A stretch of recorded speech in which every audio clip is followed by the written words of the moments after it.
ఎన్టీఆర్ జిల్లా విజయవాడ కొండపల్లి మున్సిపాలిటీ భారీ వర్షాలు వరదలు సృష్టించిన నష్టాన్ని అంచనా వేసేందుకు కేంద్ర బృందం 2 రోజుల పర్యటన కేంద్ర హోంశాఖ సంయుక్త కార్యదర్శి అనిల్ సుబ్రహ్మణ్యం నేతృత్వంలోని 6 సభ్యులతో కూడిన బృందం 2 టీంలుగా విడిపోయి మరి ఎన్టీఆర్ గుంటూరు జిల్లాలో పర్యటన శాంతినగర్ బుడమేరు వద్దకు కేంద్ర బృందం మంత్రి నిమ్మల రామానాయుడు మాజీ మంత్రి దేవినేని ఉమామహేశ్వరరావు ఎమ్మెల్యే వసంత కృష్ణ ప్రసాద్ కూటమి నేతలు వరద పరిస్థితిని కేంద్ర బృందానికి జలవనరుల శాఖ అధికారులు ఫోటో ప్రెజెంటేషన్ చేశారు.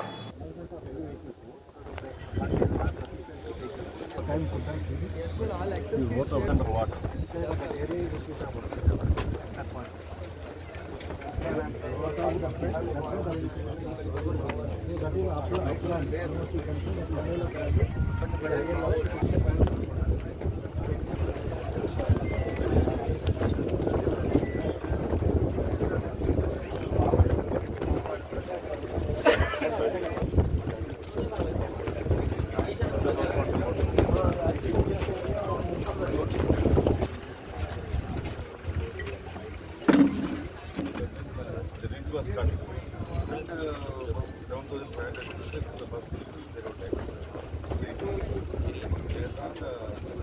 central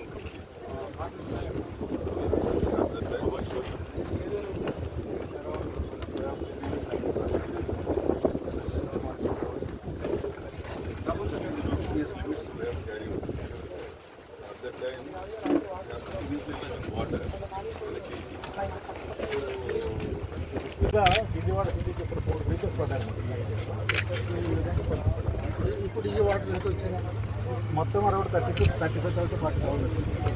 సో ఈ బీడీసీలో కూడా ఆల్మోస్ట్ 30,000 పైన ఇప్పుడు మీద ఒక 40 హైట్ మొత్తం మీరు వచ్చిన డాక్టర్ మీద ఆ గొట్టు మీద 3 అడుగులు పైన ఉందన్నమాట. ఈ ఏరియా ఈ విలేజ్ అంతా మునిగిపోయిందండి. ఇప్పుడు మధ్యాహ్నం 4:30కి ఏమీ లేదు కొంత ఎవరికాళ్ళు ఎవరికీ భయం లేదు. ఇప్పుడు మాకు గోదావరి ఉందనుకోండి మా వాళ్ళకి అలవాటు ఏది ఎన్ని అడుగులు వస్తాయి ఎంత వాటర్ వస్తుంది ఊళ్ళో మా వాళ్ళకి అలవాటు రెగ్యులర్ వచ్చారా.